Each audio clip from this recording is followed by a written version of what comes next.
hope that it goes fine. Okay, here we go. So before we start, I've got a little fan on because it's blooming hot in this room. Can you hear it? Nope. Lovely. I think you're good. Okay, yeah. Good. Then I won't turn beet red during this interview. Okay, so if you could begin by introducing yourself and saying your role in the School of Drama and your role in the production, and maybe Kristie, if you just want to start off with that. Sure, I'm Kristie Post Wallace. I'm a second year MFA directing candidate, class of 2021, and I directed The Women of Lockerbie. Hi, my name is Alyssa Franks. I'm a recent graduate of the Professional Actor Training Program, class of 2020, aka class of COVID-19, and I played Madeline in Women of Lockerbie. Great. I'm just going to close my window for sound, and I'm going to close my door. And I've got to remind myself, Kristie, hands dance away from the face because I'm a face toucher. Me too. Love to touch my face. I think that's one of the good things about being in quarantine for such a long time is like on the days that I don't leave my house, I feel like I can touch my face. Okay. Alyssa, would you ask Kristie the second question? Do you have them in front of you? Do you need me to remind you? I would be honored. Okay. So Kristie, thinking back to when you first became a part of this production, what aspects of the show excited you most? Or what pieces were you most excited to take on? What problems seemed juiciest to you? The style of the play was really exciting to me. Way out of the norm of realism, things that I had directed before. It was very interesting because it was so tricky. Initially to define what the form was verbally with actors, and then it became tricky, Alyssa, you know, as we got in the room and be like, hey, what is the form? How is it with these actors versus these characters versus these characters, and how do we bring it all together? And part of that form became the rhythm and pacing of the show, because if the rhythm and pacing of the show was off, then the show didn't work.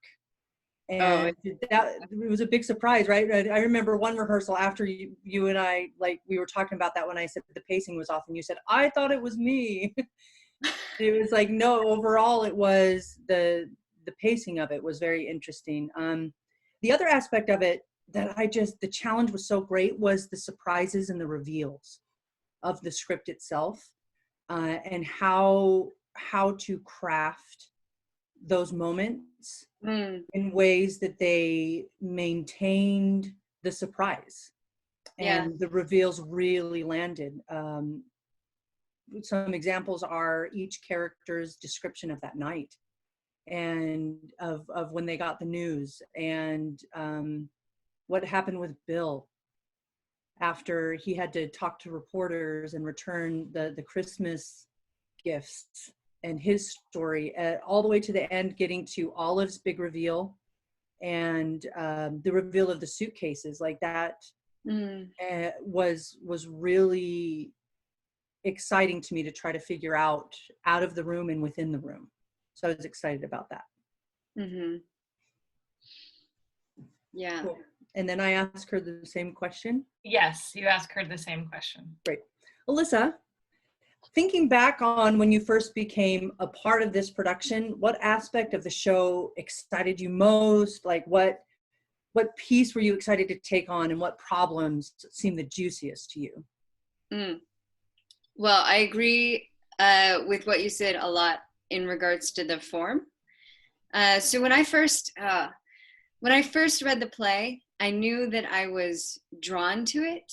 I had an intuitive, it felt already like there was an umbilical cord between me and the play, kind of in that really maternal way that these women, live in this world. And I mean that, and I mean maternal in a fierce sort of sense. But I didn't know why. because I read the play and it wasn't an enjoyable experience to read the play. I wasn't like, I'm going to read this 12 more times, but I had a sense, and I didn't understand it honestly until we had people in the room who came to tell us their real stories about their connection to Lockerbie. Mm-hmm. I had a sense that it was important to tell. And I identified, what I'll say is Adam was real to me from the first time I picked up this script. So excited feels like the wrong word, but compelled. Yeah, I was compelled by the play from the get-go.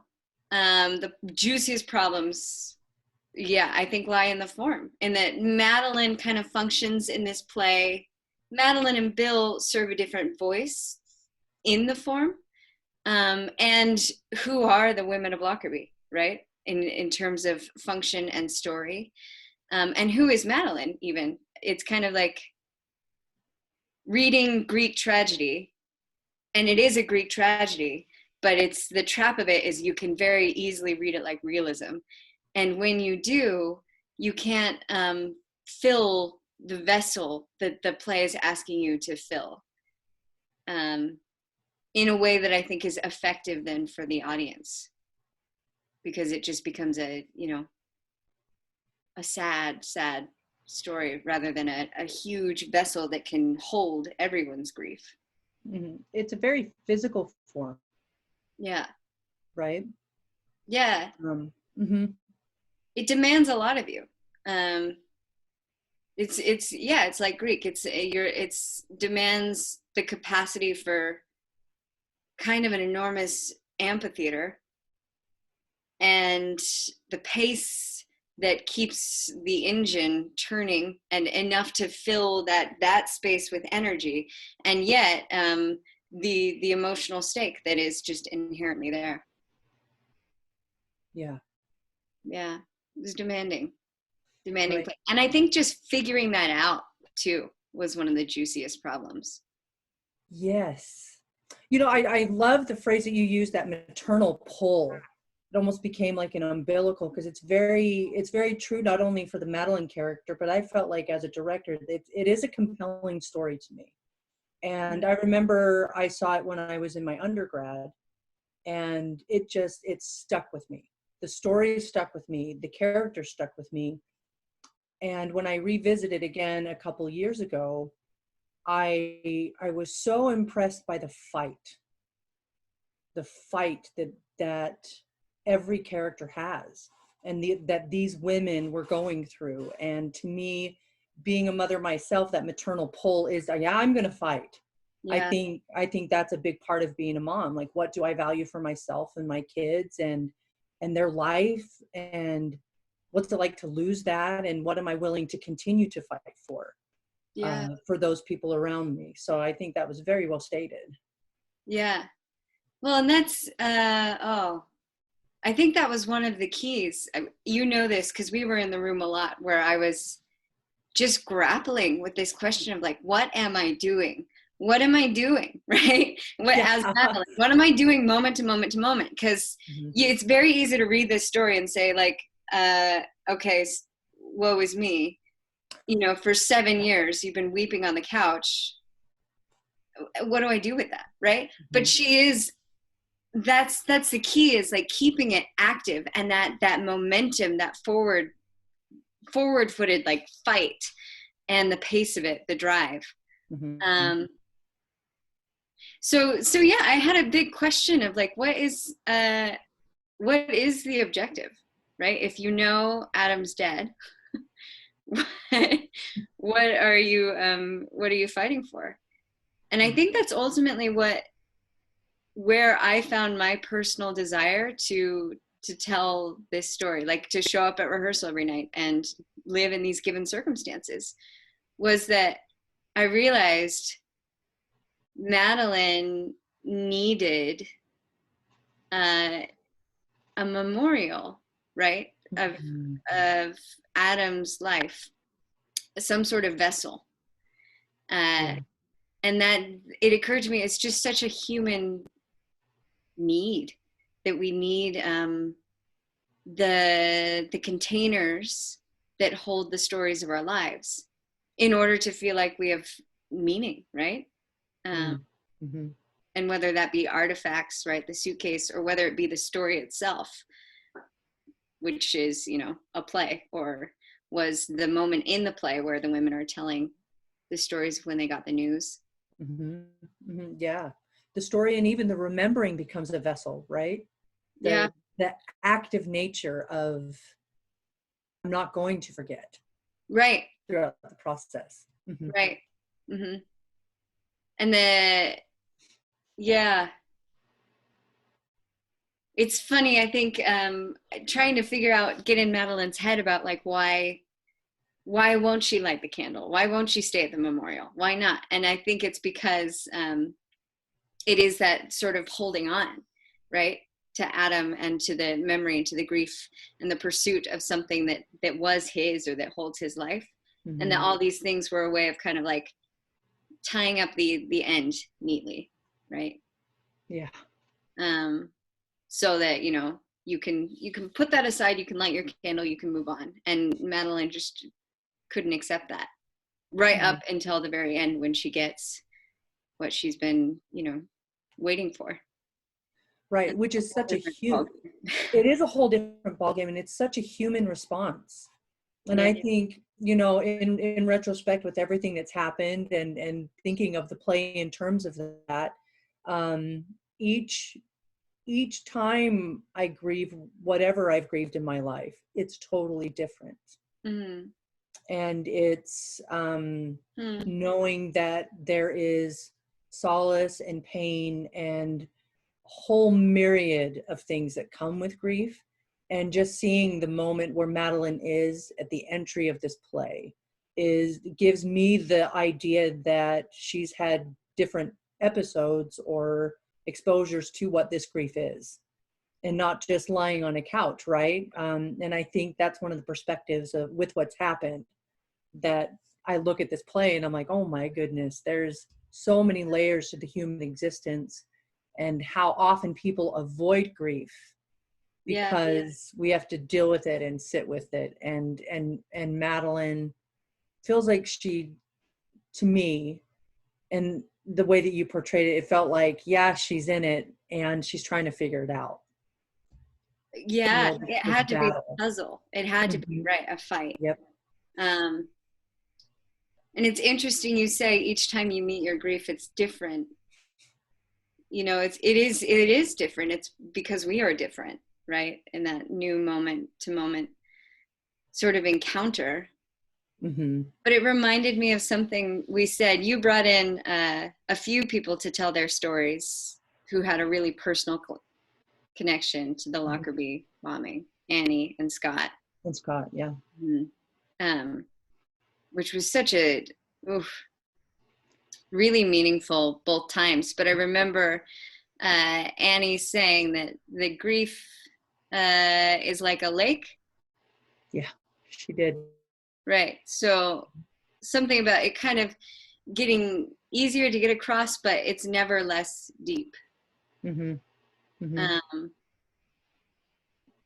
Which I thought was interesting. Certainly for Madeline, when she arrives, it's as alive as it was the first time she heard. You know, it is, yeah, as fresh.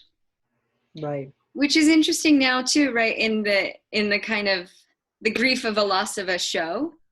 So how have you grieved through opening and closing Lockerbie in one? Oh my goodness. Like, meeting it at different times, I think, is a good way to describe it. It's actually been fascinating to me, because I'm first off so grateful that the show saw an audience. Mm-hmm. What a gift, what a unique silver lining that we had 2 preview audiences and were able to tweak it and get it to a point that it really landed that opening night. Yeah. So what a beautiful gift to have. And you know, I'm as I'm getting to what my grief was, you know, my husband was there that night. My oldest daughter was there. And it was uncertain as to what was going to happen after opening. So when the news came the next day, my initial reaction, what surprised me and shocked me in a way, was I was really angry. I got angry fast. And I found that I was grasping at who to blame, what to blame, and just being angry and throwing at whatever I could without it being at people, if that makes sense. It's just like, where can I hold this? Where does it go? And then the second day was a little rough too. And I think it was the third day. Was it the third day, Alyssa, they did the production photo shoot after? Yeah. Yeah. Yeah. Yeah, I think so. Back to take pictures. That's the day we came back to take pictures. And I wasn't going to go initially because I don't feel like I need to be there. That's the designer thing, and I'll let them have their moment and what they need. And I made the decision to go, and that was an important one for me to sit in the space. And it felt like one way to, in a way, hold it one more time. Yeah. Without it being the catharsis, to use a Greek term, of closing night.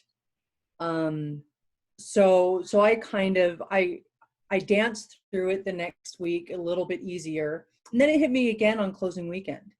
And it was so fascinating thing happened that weekend. My family was supposed to come on closing to see it, my sisters. And they had rented this gorgeous home that's a renovated historical home on West Lake Union, and they couldn't get out of the contract. So my family and I went that weekend to this beautiful home as I am going through grief yet again of, okay, my family didn't see the show, and how do I face this? How do I feel this? It came in spurts. Now every once in a while I feel a little sad. More I feel grateful and gratitude for everything that it was. With a little bit of moments of anger that some of my colleagues and more people in the community and the theater community here in Seattle didn't get to see the show. And I think that to me just feels like the duality of COVID that we live in, of, you know, this one minute I'm great and I'm happy and things are wonderful, and this next minute I want to punch the wall, and this next minute I just want to cry in a ball. Yeah. And to me, the irony isn't lost on me that we did a show that heavily dealt with grief and going through a process like that now. So yeah, just an interesting fluctuation in everything for me. So for you to open and close might have come as more of a shock to you. I think I was given more of a heads up of the possibilities of the show closing. But what was it like to have the show cut short, and what has your grieving process been like? Yeah. It was devastating. Mm-hmm. Yeah. And it was strange because I did grapple with this show as an actor. And a lot of that is just like a push me, pull me of wanting to tell this story, but not wanting to go there, but wanting to tell the story, but not wanting, right? And then the audience arrived, and it was like, oh yeah, that's why. Yeah, I want to do this. So it really clicked, especially that opening night. And I was like, that's why we're doing this. And this is what Madeline's doing. And this is, all the pieces kind of came alive. And I'm sure from there they would have, progressed. I always learn so much during the run of a show, probably equal to what happens in rehearsal. And so that hurt. It was devastating to kind of feel like you just cracked it, and then for it to end. And, you know, a lot of factors there. It was my last show, UW. I was hoping to invite, you know, a lot of the community to come and see my work before launching. So there was a lot of loss to suffer there. And I do remember standing in the theater after the photo shoot with you. It was dark, and it was just me and you, Kristie, and Jordan, our set designer, and Jess, our costume designer, just looking at this dark, empty stage with our set on it. And Adam was still so much in, I mean, the show was in my bones. Adam was in my bones and my, you know, my body. And on the set, I built little imaginary altars to different kind of members of our community who had recently suffered some loss. So there was a lot that I felt the need. Interesting that the show also deals with this. I needed some sort of ritual. I needed some cleansing to kind of put the show to bed. And you know, I stood there and I took it in and took some breaths, and that's really all I got. But I think the grief, it's interesting. I've had to meet my coping mechanisms through COVID, which is, I've learned that I just quickly dig into a lot of activity elsewhere, right?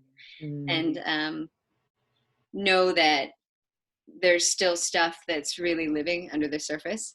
So it is kind of those quick switches, right? Where like I am really riding waves of like, I'm totally fine. Sometimes I'm even like, fantastic. This is a pretty good life, right? Get to read in the hammock all day, do some yoga. And then days where I'm just like, really confronting a lot of pain, a lot of suffering. And so I understand Madeline even better now, I think. Those quick switches where she comes in and she's, you know, bargaining, and then she's in a rage and whatnot. And when I first read it, I was like, oh, how am I going to do that? That's such a drastic change so rapidly. And I'm like, oh, right. Yeah, that's pretty real. We do that. That's the thing. Yeah. Disappointment. That was something. I think the disappointment was just as like that devastation that you're talking about. Yeah. Of, oh yeah, that's a thing. My coping mechanism is sleep. Just go to bed early and know that tomorrow is another day. You know, and whatever's rough right now, tomorrow is maybe slightly easier, or it's like what you're saying, it's fantastic, and it's that, no, I've got this, I can move on. And digging in, it's interesting for me jumping right back into a quarter, right, after all of this, to be like, oh, there is things, and I am being asked to produce and to be producing, which to me is kind of a foil to the women themselves, you know, just had to keep working and have to keep going, and it doesn't stop, and allowing me that space to be like, you know what, it's 5 o'clock and I'm done for today, and I can walk away from my schoolwork and hang out with my children and play and go to bed, and know that yeah, tomorrow is that other day, that next day. Yeah, definitely learning a lot about myself in this process. Something that I'm interested in what you talked about actually getting it in front of the audience. And I'm curious to know, what is it that you were most looking forward to sharing with the audience? Or maybe what were some questions you wanted the audience to have as they left? I think, again, these are questions I start to consider from day one of the process. And maybe by opening night, I have an idea, right? I go through multiple ideas, because I do know that ultimately that's the point. That's where I'm headed. And I think my wish in this show was that people would leave and, you know, tell their children and their wives and their husbands and their partners that they love them, right? That they text their moms and dads at the end of the show. So that, and also I think it became really apparent to me that, yeah, like I talked about before, this show is like all Greek tragedies. It's kind of a container for people to have some space in which to pour their grief, right? To have it be held for 85 minutes or whatever our runtime was. About that. Yeah, it's nice. It's good. Not quite short and sweet, but short. Alyssa, can you ask Kristie some version of that same question? Yes. So Kristie, what about you? What were you most excited to share with an audience through this story?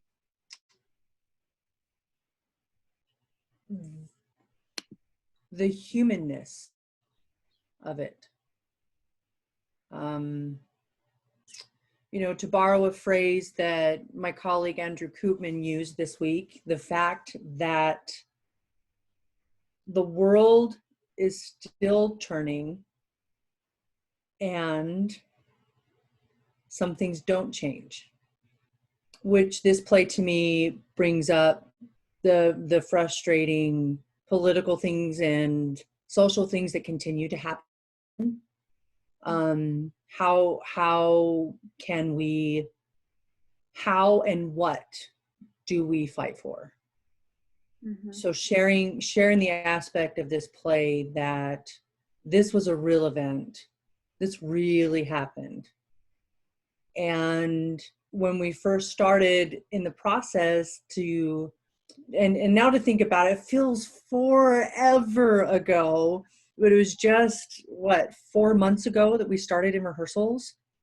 Something like that. Do I do my math right? January when we started. And wow, to know that around that time, history was beginning to repeat itself with the bombings in Iran, and that they retaliated by blowing up an airplane that was carrying students who were studying abroad, which is an important part of Madeline's story. So for me, for the audience, it's kind of that, yes, the human side of grief, and yes, all the beautiful things that you said, like who do you love, who do you hold, how can you hold them more? And it's the fact that we are a human family. We have a need and care to take care of each other. And what do we do to take action? What kind of change can we do? The women of Lockerbie took action by wanting to wash the clothes. And what is the action that we can take? However small and simple it may appear to us, it may have a rippling effect on the world around us. And I think that's quite important, is that in what you just said too, the small and simple, like the action of the play is something we consider pretty mundane, right? Doing the laundry, less mundane because it's the clothes of the victims, but that it is a very human, very small and domestic act of love that is profoundly important to these women, and was, to these women and to the families of the victims. So not to overlook those really simple acts, which is kind of, something to really consider, especially now in these times when we're quarantined with our families and loved ones, right? Right. Yeah. The offerings, right? Right. Yeah, the ones we make, and not and taking the ones we take, right? Even if they and knowing we always Right. And we always have a choice about it. Bill says leave it up to the families to choose if they want it or they don't. Yeah. You know, offering, receiving, choosing.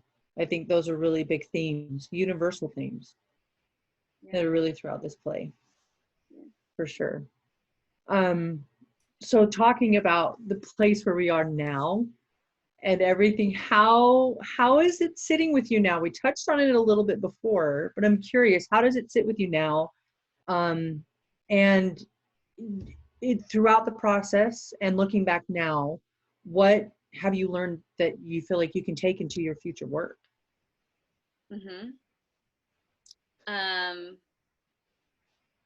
This is a difficult question. It is. Yeah.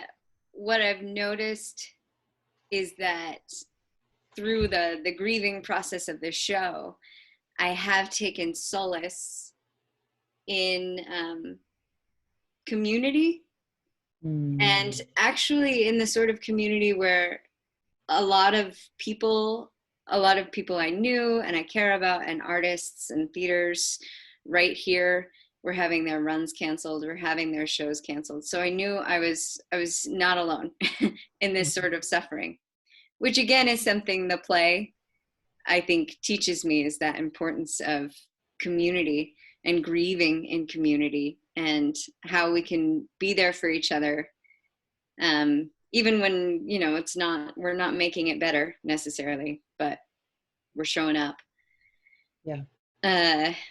Virtually in this case. So that's something I've noticed.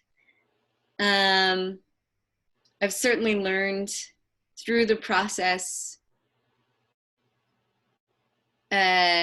well, with each play, just meeting the unique demands of each form, like we talked about, this one being kind of tricky, and also filling the content, like bringing my soul to it, is always a practice of my adaptability and perception, right, of noticing the rhythms, the demands.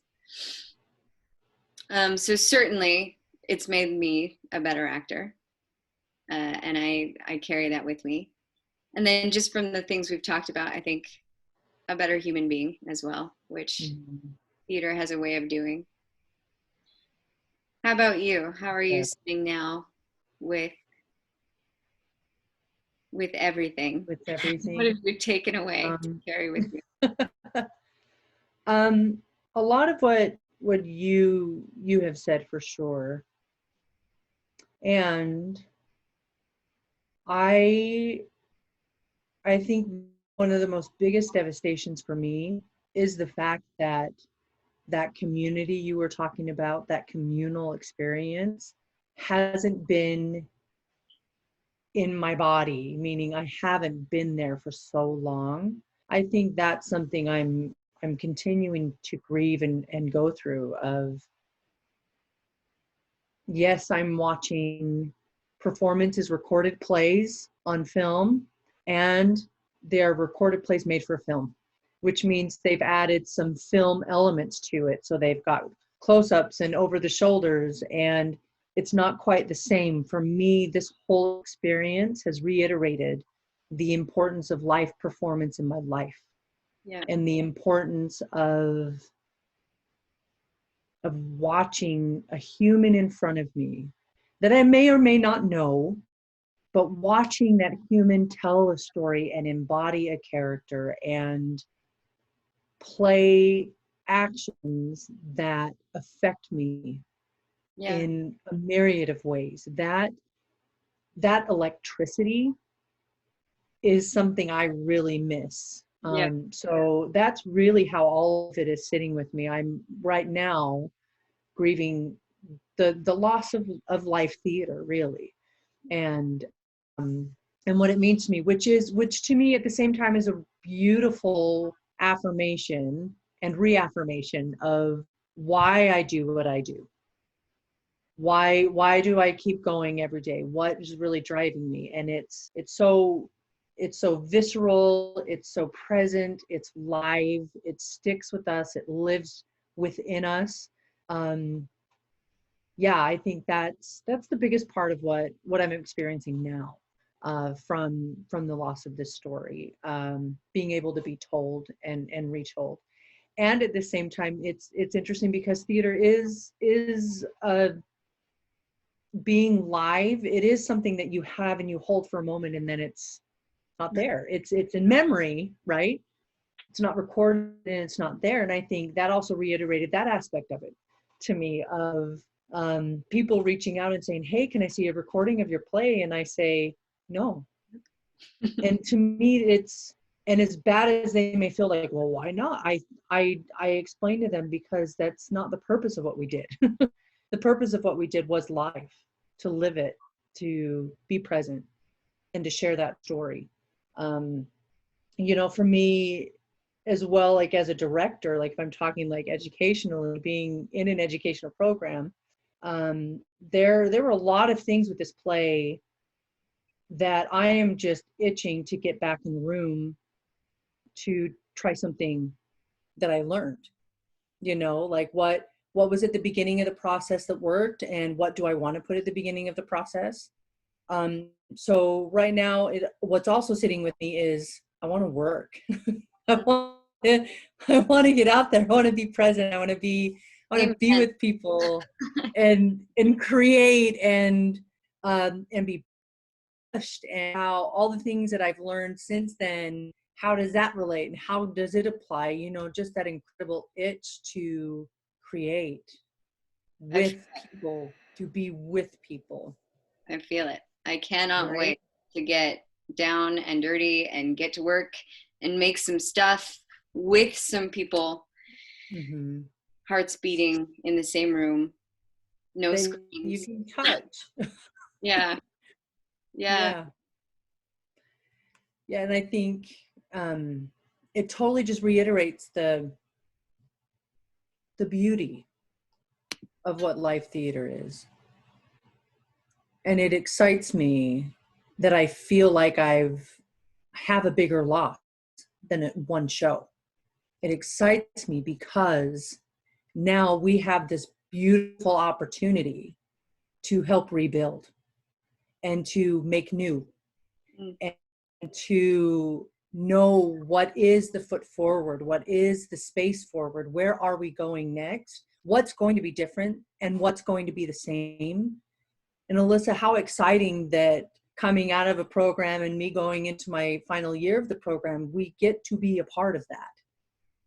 With all of the loss that we've taken, and the loss and disappointment that we will have in the months to come, I really optimistically believe and hope that we're just going to blow the world up with beautiful art and exposure and new stories, and with a totally different lens than we had before. Yeah. Things are going to hit differently. Laughing with people in a space. That's one thing I'm excited about. Some comedy. Sitting in a space, and just laughing. You need it. Yes. But we need it. And there is, yes, like you said, the heart's beating. When an audience watches a show, they start to breathe and their hearts beat in the similar rhythm. And there's something about sitting next to somebody that laughs at the same time as you do. And just like in Lockerbie, I think that was part of the humanness, right? It had these surprisingly comical moments of, oh, it's funny because it's true. It's not funny to the characters, but it's real life. And reminding ourselves that that's a part of our existence as well. Yeah. Yeah, Mm-hmm. We need those communal releases Mm-hmm. in all their forms. I think that's a beautiful place to leave it. I'm going to stop the recording.